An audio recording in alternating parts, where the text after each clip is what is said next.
সব দল দেখাচ্ছে সামনে টুপিওয়ালাদের বাংলাদেশ, কথা ঠিক না ঠিক? সামনে কোরআনওয়ালাদের বাংলাদেশ।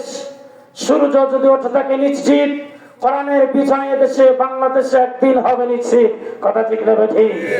এজন্য আমরা আইবির শাসন, বঙ্গবন্ধুর ভাষণ, জিয়া কেটেছে খাল, এরশাদের নারাতান, মহিউদ্দিন, ফখরুদ্দিন, সব ঘোড়ার টিম দেখা শেষ। সামনে টুপিওয়ালাদের বাংলাদেশ।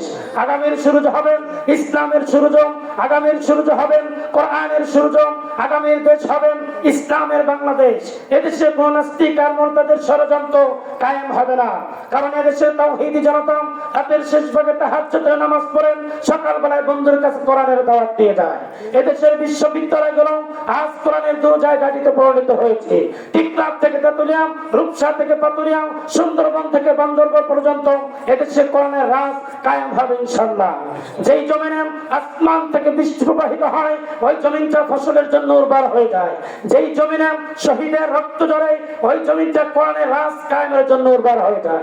এদেশের মানুষ অকাতরে জীবন বিলিয়ে দিতে শিখেছে, কিন্তু বাতিলের সামনে মাথা নত করে নাই, করবে না, করবে না, করবে না, কথা ঠিক না ঠিক? এজন্য আমরা বাতিলের সামনে মাথা নত করব না, আমাদের মাথা নত হবে কার সামনে? আমাদের মাথা নত হবে একমাত্র আল্লাহর সামনে, কথা ঠিক না ঠিক? দুনিয়ার কোন নেতা নেত্রী, দুনিয়ার কোন মানুষের সামনে ইমানদারের মাথা নত হতে পারে না। ইমানদারের মাথা নত হবে একমাত্র আল্লাহর সামনে, দ্বিতীয় কোন মানুষের সামনে নয়। আমরা যে আছি তো মুসলমান, এক শ্রেণীর মানুষ বাংলাদেশের মধ্যে ইতিপূর্বে যারা ছিল, তারা কোরআনের বিরোধিতা করেছে।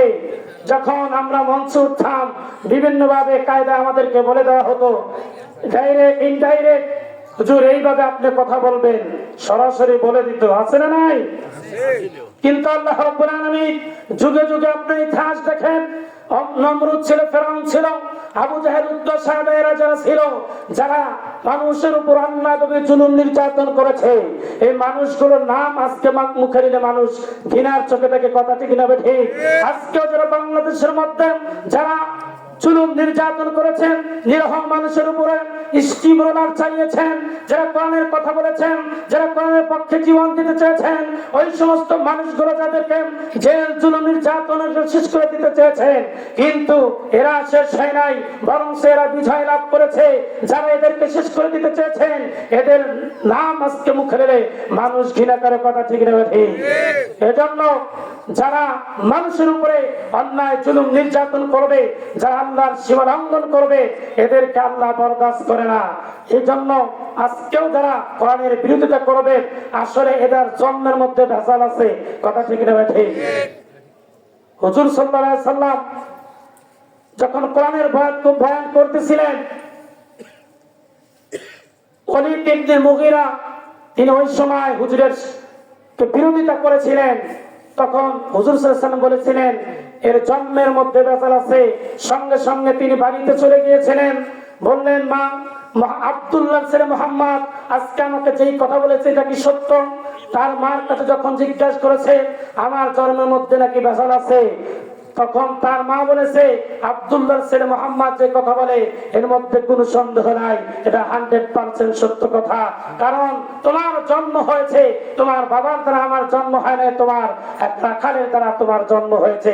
এজন্য হুজুর সাল্লাল্লাহু আলাইহি ওয়াসাল্লাম যখন এই কথা বলেছিলেন, ঠিক জেনে বলেছিলেন নাকি না জেনে বলেছিলেন? তিনি এই কথার উপর বেসিস করে বলেছিলেন যে কোরআনের যারা বিরোধিতা করে এদের জন্মের মধ্যে ভেজাল আছে, কথা ঠিক না ঠিক? এজন্য আল্লাহ রাব্বুল আলামিন সূরাতুল কলমের 13 নম্বর আয়াতের মধ্যে আল্লাহ জানিয়ে দেন, উতুল্লিম বাদা যালিকা জানিম, যারা কোরআনের বিরোধিতা করে, যে মানুষগুলো কোরআনের পক্ষে কথা বলতে চায়, যে মানুষগুলো কোরআনের পক্ষে জীবন দিতে চায়, যারা এদের বিরোধিতা করে, এদের জন্মের মধ্যে ভেজাল আছে, কথা ঠিক না ঠিক? এটা আজকে যারা বাংলার জমিনে যারা কোরআন দিয়ে রাষ্ট্র পরিচালিত করতে চায়, যারা কোরআন দিয়ে জমিনকে চালাইতে চান, ওই সমস্ত মানুষের যারা বিরোধিতা করতে চায়, বোঝা যাবে এদের জন্মের মধ্যে ভেজাল আছে না নাই? এজন্য আমরা কোরআনের পক্ষে না বিপক্ষে? মুসলমান তো হাত উঁচু করে একবার দেখান, লিল্লাহি তাকবীর, আল্লাহু আকবার, আল কোরআনের আলো ঘরে ঘরে যাও, আল হাদিসের আলো ঘরে ঘরে যাও, কোরআন ছাড়া অন্য কিছু লিল্লাহি তাকবীর, আল্লাহ। হাত নামান। আল্লাহ যেন আমাদের প্রত্যেককে কবুল করেন, আমিন।